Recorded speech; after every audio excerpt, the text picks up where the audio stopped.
Hi there, it's Marzena. Long time no see, but I am back to work. I hope so.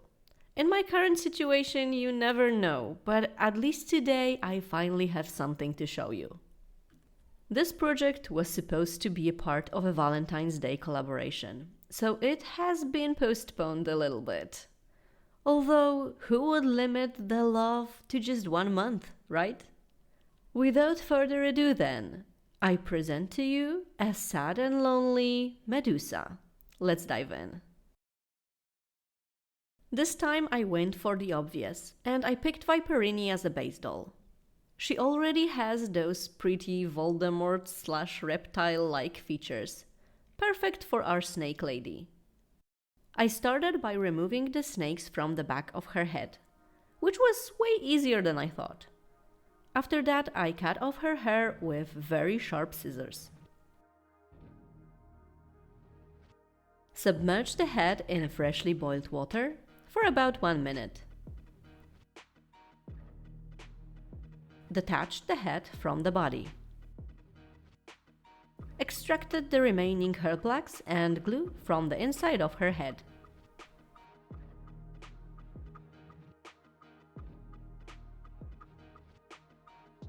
And with cotton pads soaked in 100% acetone, I removed her factory face. With that, the head was ready for shrinking. If you are interested in that process, I have a head shrinking tutorial that I highly recommend you to watch. When the head was done shrinking, it was time to reattach it to the body. I widened the neck hole, trimmed down the neck peg,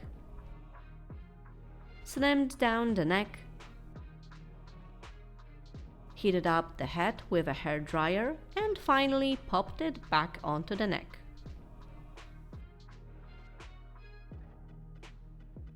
Now, I gave a lot of thought into the order in which I should do the particular phases of this project.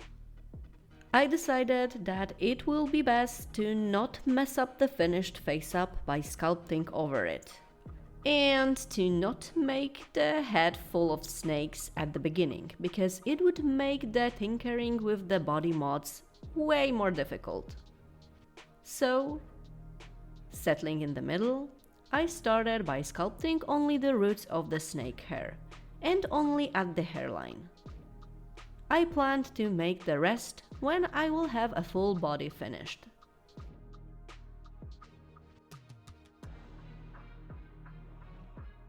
When the epoxy cured, I smoothed the transition a bit with sanding sponges. I wiped the dust away and turned my girl into a cozy burrito. Then it was time for the face-up. 3 layers of Mr. Super Clear UV Cut Flat Varnish prepares the head perfectly for pencils and pastels. So, I thoroughly thought out the order of the work phases, but I didn't really have a plan color-wise. I worked on a whim, throwing some colors in, hoping something would stick. I didn't like the green hair, cause she looked like this Gorgon to me, and it was kinda meh. In the end, I settled for greenish-brown snakes with a hint of purple, but keeping in mind that it might change later when the actual snakes will be added. I wanted to give her a reptile-like eyes, and I tried my best to achieve it. But I must admit, this face-up was a fighter. And I wasn't just its sparring partner, I was its nemesis. I was Apollo to its Rocky, Holyfield to its Tyson, and I don't think that there was a winner in this fight. But let's talk a little about the concept. I joined this Valentine's collab hosted by Sarah from DiamondzaCraft at the beginning of the year. It was called Creepy Valentines, so of course I had to make a monster. A sad monster. 'Cause it's Valentine's, and I'm me. Even though I was already working on my own sad Valentine's project, the concept of sad Medusa was taking space in my sketchbook for way too long. And it was perfect for a collab like this. About the inspiration. Medusa is one of the monsters from Greek mythology. I am not the expert, so I will tell you what I know about her, but forgive me if I mess something up. It is hard to fact-check when it comes to ancient myths. So originally Medusa was one of 3 Gorgons, born from the sea god Phorcys and the goddess of sea monsters Ceto. Later, the story of Medusa has been changed by writers and poets. They described her as a beautiful woman who was pursued and then violated by Poseidon in a shrine of the goddess Athena. For this sacrilegious act, Athena cursed her to be a hideous monster forever, so no other man could look at her ever again. Was it for Medusa's own good? Or was it a victim blaming? Who knows? Just as her story, Medusa's depictions vary.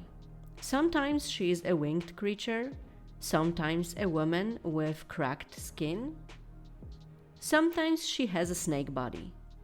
But no matter how different those depictions are from one another, they all have 2 things in common. Her hair is made of living snakes, and her sight turns everyone into stone. Valentine's Day is all about kissing, hugging, holding hands, and looking deeply in the eyes of your loved one. And I can only imagine that a creature like Medusa, with her petrifying sight, might feel a little bit blue in a day like that. We had a deadline for the collaboration set for March, but unfortunately I was hospitalized in February due to some worries about my pregnancy. Everything ended up fine, but it shifted my whole schedule, so I decided to drop out from the collaboration. But I still highly recommend you to watch what others created, cause they did an amazing job. I will link everyone in the description box. Anyway, the Medusa project landed in a waiting room. I finished my lonely siren, then I made my rose fairy, and when I finally found some time to get back to our snake lady, I gave birth to baby M. And now we're here. The face-up was done, and I must admit, I wasn't too happy with it. But I decided to not be picky and moved along. Oh, what a sweet summer child I was back then. But I wasn't done with the heads. I wanted to give her something to be sad about. A stone-cold boyfriend.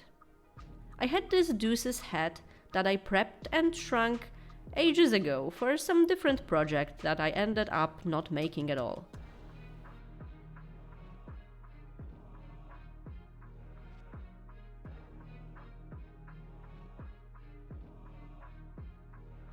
I started by adding the neck.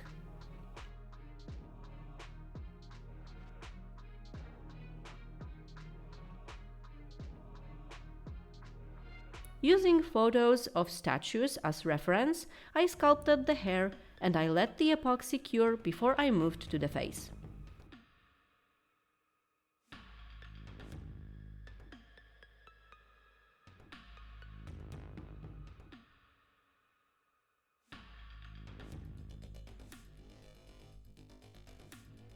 Normally, I sand down sculpted on eyelids, but this time I had to add them.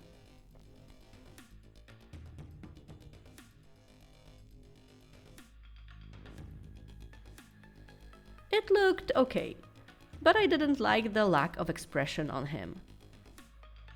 So I removed the brows and resculpted them.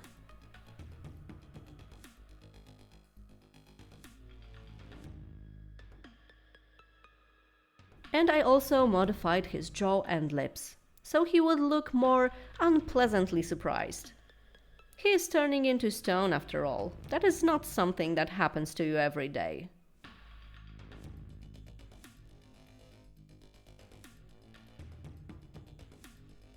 When the epoxy cured, I smoothed out the transitions and I was done with him for now.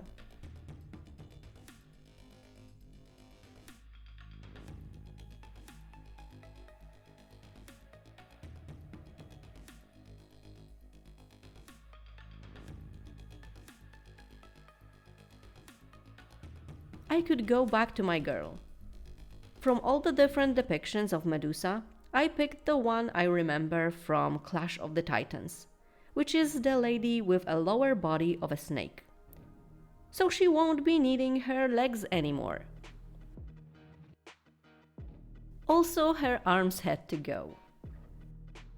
And the middle part of her torso. And her boobs. I also had to modify her arms to put them closer to the chest and to lower the shoulders. I drilled the holes so I could glue the wire in and reconnect the pieces.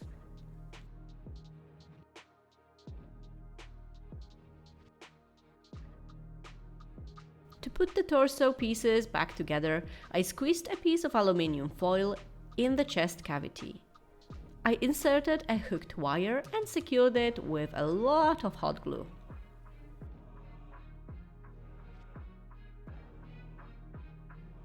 Originally, I wanted my snaky lady to hold the head low, like a sack of heavy potatoes. But I changed the concept and decided that she should be looking her boy in the eyes. But then the positioning of her irises didn't make sense. It was a tough decision, but I didn't have much choice. I needed to change the eyes. So I dipped a micro brush in 100% acetone and carefully removed the insides of the eyes. I remade them off camera and I was okay with them. Not happy with them, just okay, I guess. Move along. I secured the head once again and I cut into my girl's neck to bow her head a little bit more. Sorry guys, but I was lying to you. I was lying to myself. The truth is, I couldn't make my peace with that face. So I wiped it clean and started over.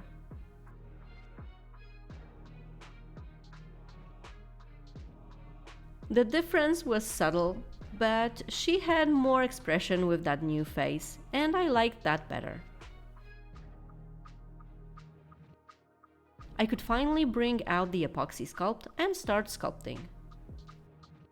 I filled the neck gap, resculpted her shoulders.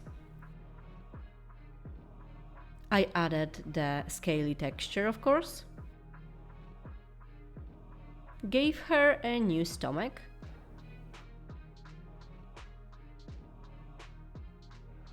New clavicles.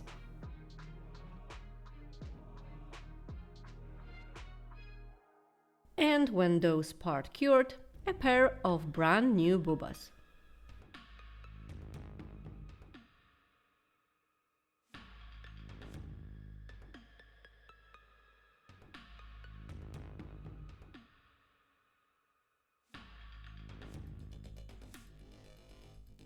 I let the epoxy cure completely, but later I decided to add those segments to the middle part of her torso, so she would look more detailed, less naked, and therefore more YouTube safe, let's say.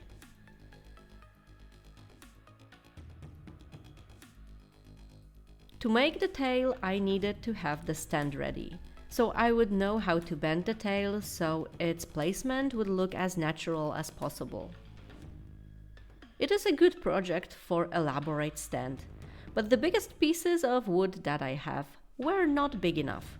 So I decided to combine 2 wooden bricks with the help of those wooden bolts. Thanks IKEA for always giving too many of those. I drilled 3 holes in 1 brick, inserted the bolts, put a drop of paint on top of each one, and press them against the second brick. One was clearly deeper, so the paint didn't transfer, but that wasn't a big problem. I drilled antagonistic holes and glued the pieces together with wood glue.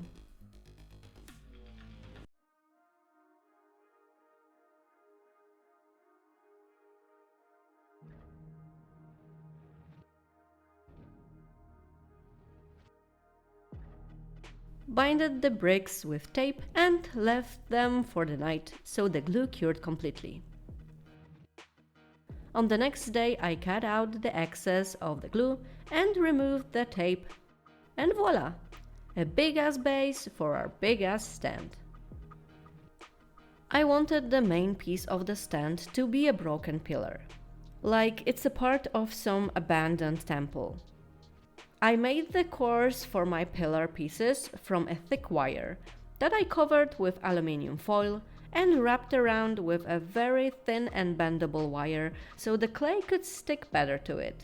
I smeared a bake and bond, aka liquid Sculpey, on the bases, and I covered them with a sheet of super Sculpey clay.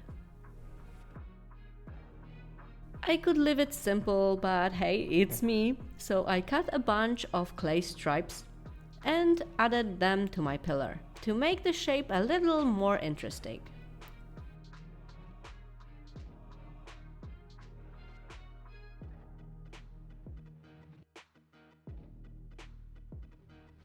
I distressed my pillar a little bit.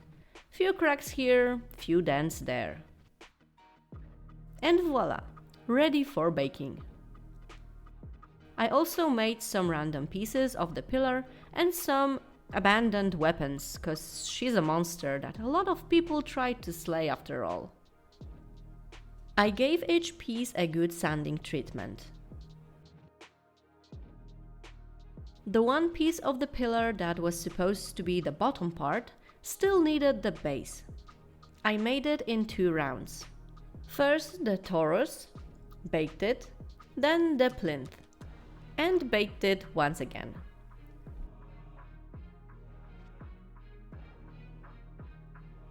To make the shield that I also wanted to display somewhere on our stand, I used this package from my micro brushes. The top is round and it has perfect measurements for a round shield in doll size. After I sculpted the main shape, I heated it up with a heat gun to pre-bake it, so I would be able to remove it from the plastic container without it losing its shape, and put it into the oven for the actual baking. After it cooled down, I sanded its surface and sculpted some details on.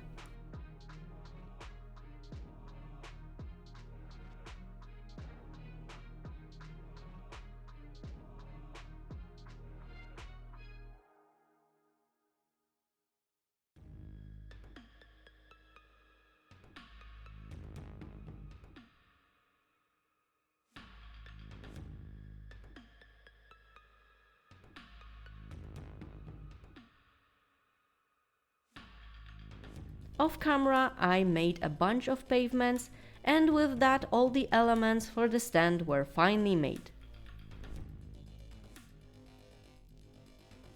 I sprayed them with base colors, and I could move on to the paint job.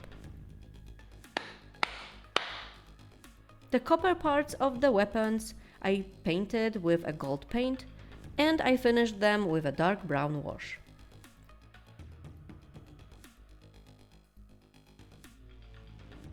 And to add a little something something, I used this rust effect liquid pigment, so the copper parts look more old and oxidized. Pretty cool if you ask me. For the pavements, I wanted to test some trick, but I had to repaint them black first. I took a few wet tissues and left them outside the package so they dried completely. I cut them into smaller pieces and stretched them pretty well. I wrapped them around the pavement pieces, made some bigger holes with scissors, and sprayed them like this with white. When the paint dried, I could unravel our little candy and voila! A marble effect. Fast and easy. To make the contrast between colors a little bit more subtle, I used soft pastels, and I finished the paint job with brown wash and black pastels in the crevices. Fixed everything with MSC and repeated on all pavement pieces. Great. I wish it was that easy with the pillars. Unfortunately, their shape didn't allow me to wrap them tightly with tissues, so I had to paint the marble effect by hand. I had no idea how to do that, so I tried watercolors first, but ended up using only black pan pastel. The result was, not amazing, but for someone who can't really paint and for the first time, I would call it good enough. As a last-minute idea, I decided to add a stone hand to the stand pieces. I just sprayed some random cloth's hand that was lying around grey and added shadows and texture with pan pastels and pencils. With all those pieces done, I took my wooden brick, which edges I sanded on my belt sander, and I mindfully placed the pillars.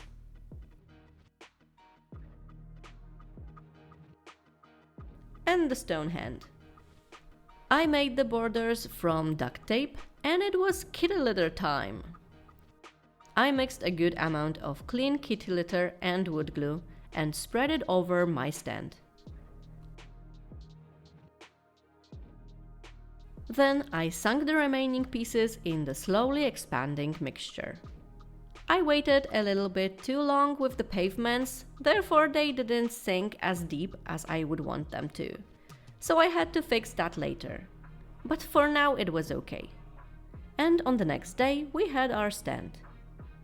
What I was working on? Oh yeah, Medusa. She could finally get her tail. Firstly, I drilled a hole in her pelvis. I took a long piece of thick bendable wire and made a hook at one end so I could attach it to the doll. The rest I bent, constantly checking it against the stand until I got a satisfying shape. Then I bulked the tail with aluminium foil. Usually I use Worbla and epoxy for my tails, but this time I sculpted majority of it from Super Sculpey. You know the drill already. A layer of bacon bond and a sheet of clay on top.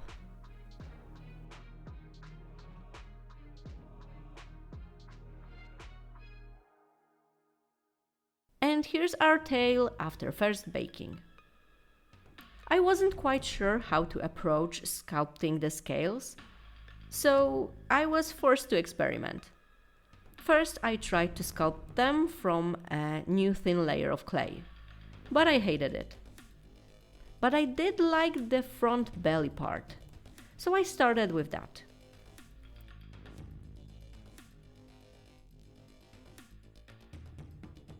And of course, I couldn't resist ending the tail with cute little rattle.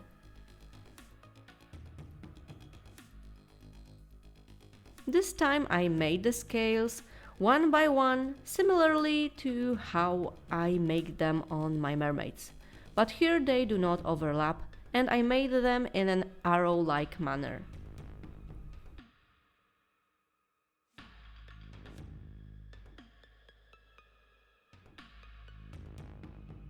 Let's skip this boring 3 days of scale making using editing magic. Magic. That's how far I could go with Super Sculpey. It was time to attach the tail to our girl and to bring our beloved epoxy sculpt. If you didn't know, epoxy cures chemically, so you don't have to put it into the oven. This is why it's the best one to work with plastic dolls.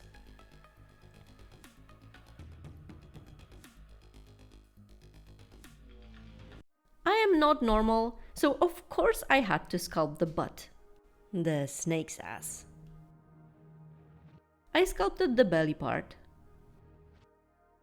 fixed the hips,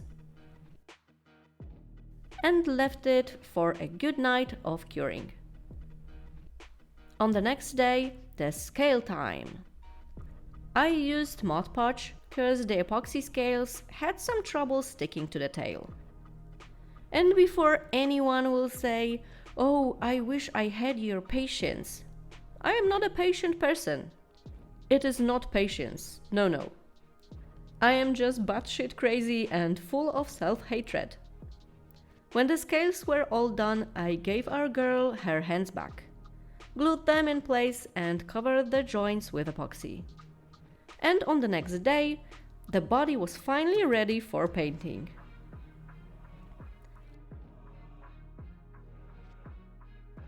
I sprayed it with fleshy primer and 3 layers of Mr. Super Clear. Once again, I didn't really had a plan for color scheme. To be fair, all I had for this project was a concept and the pose. And I already changed the latter. So I was just trying out random colors, waiting for something to finally speak to me. I only knew that I want the middle, segmented part to be fleshy, to match the face. The rest was a journey. I started with green, but quickly changed it to light brown. Finally, I settled for dark brown mixed with a hint of magenta. Hard to blush, but looked best for me. I added few beauty marks, cause I like adding them.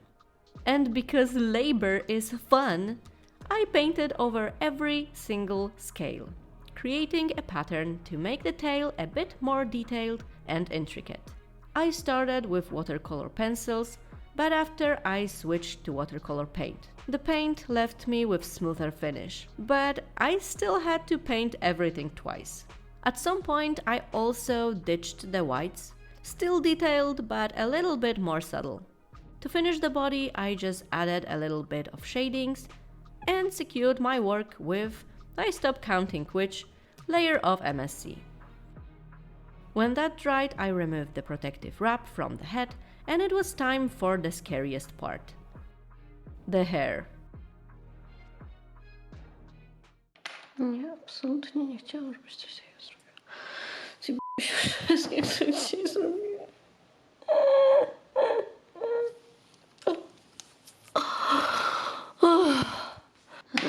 Wszystko, co dzisiaj zrobiłam, to tu. Dosłownie wszystko. Cały progres dzisiaj poszedł w dół. Ja tego nie zrobię, ja tego nie umiem zrobić. Yeah, this is me. You probably wonder how I ended up in this mess. I started with a tiny ball of clay, which I shaped into a little drop.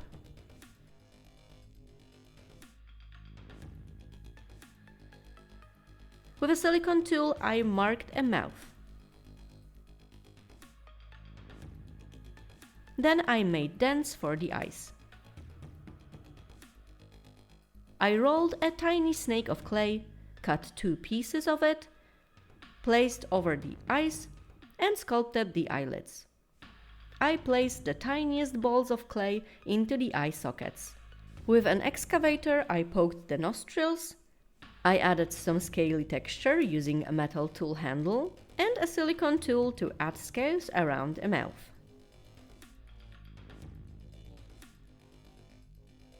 Similarly, I made the head with open mouth. That sounded weird.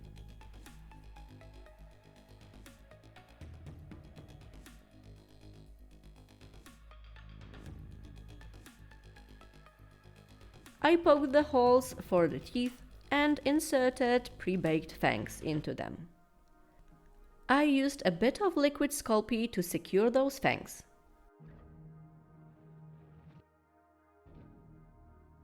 Straight to the oven with you. And if you have 2 snakes and you make them kiss, you will get more snakes. 24 in total to be precise. To attach those little suckers to the doll's head, I drilled holes in each one of them, so I could add the bodies. I also drilled 24 holes in my doll's head, mindfully placed, of course. I cut 24 pieces of wire and I properly bent them to my liking. I wrapped the wire with a different, very thin wire for retention, and I superglued the snake's head at the end of our snake's body. Time for the epoxy. I covered the body with it, smoothing everything out with help of water.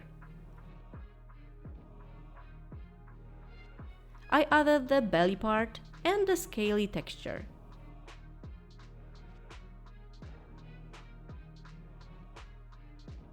Then I attached the snakes to the head one by one.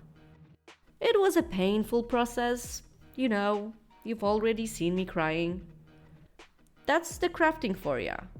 Just great for your mental health. But the important part is to never give up. Take a deep breath and try again. And again. And again.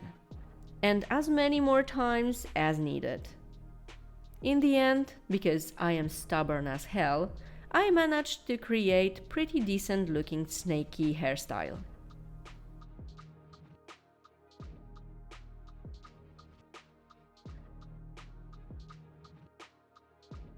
One of my snakes lost its tooth.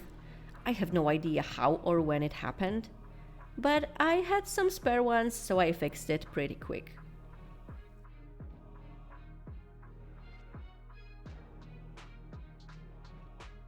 Painting the snakes was a little tricky, but nothing compared to sculpting them. I put a brown paint as a base and then used pan pastels to deepen the shadows and to blend the snakes with the head.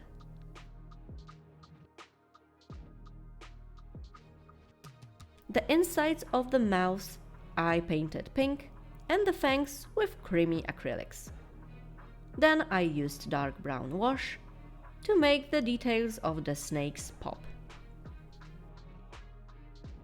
With a very thin brush, I painted the eyes of my snakes black. I also gave our Medusa a black manicure. I sprayed my girl with last layer of matte varnish, and after it dried, I could put some gloss where needed, which would be the eyes and lips. When the gloss dried, I took a tiny bit of UV resin and I made some tears running through her cheeks. It's a sad Medusa after all. Maybe a story behind it is that if you hurt everyone you meet just because someone hurt you in the past, you may end up hurting someone who would otherwise make you happy. So we should not let our past trauma rule our current life, even if it's hard. But what do I know? I'm not a storyteller. Nor a therapist. I'm just a crafter, so don't you mind me and just enjoy the crafting process.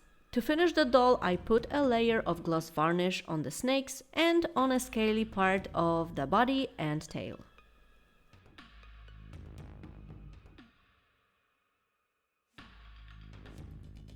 I also put a teeny tiny drops of resin in the eyes of the snakes.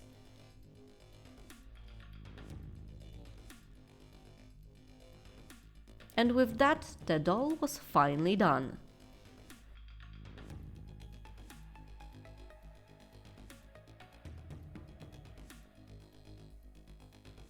But the stand wasn't. I still needed to sink those pavements more into the sand. I mixed rough terrain paste with yellowish acrylics and spread that paste all over our base.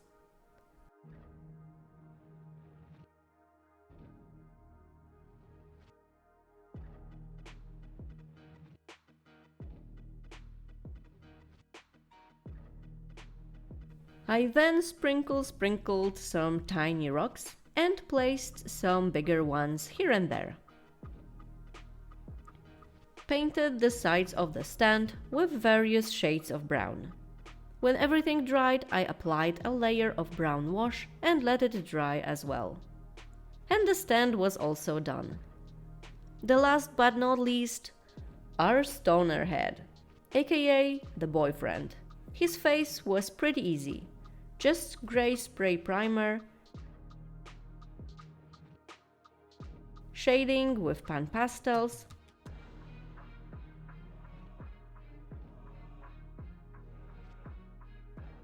and some darker and brighter specks to imitate the stone texture. And done!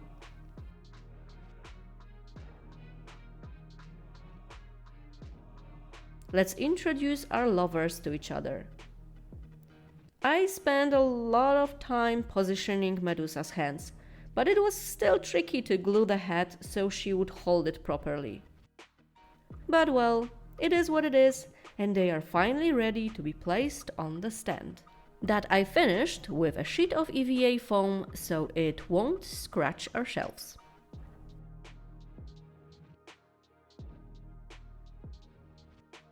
And of course signed on the back. So let's finally finish this. Here she is, after months of waiting and months in the making, my sad and lonely Medusa.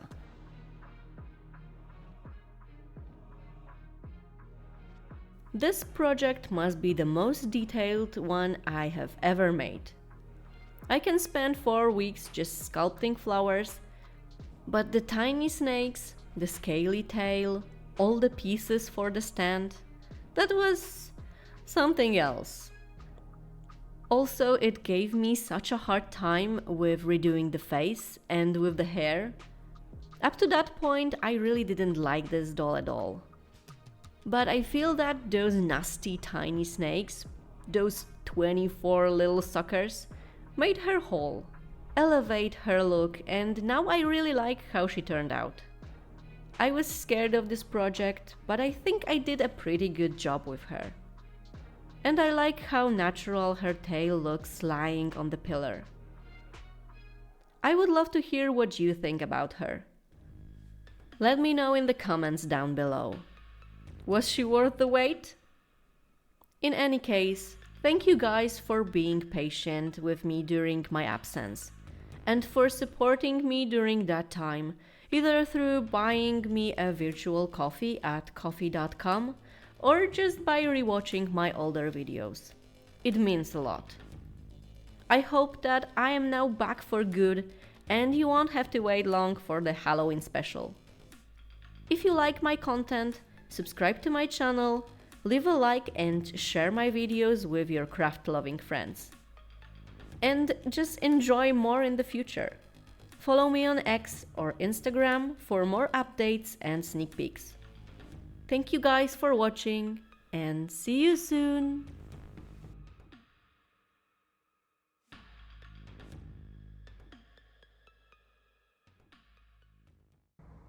Dziecko sobie odpoczywa.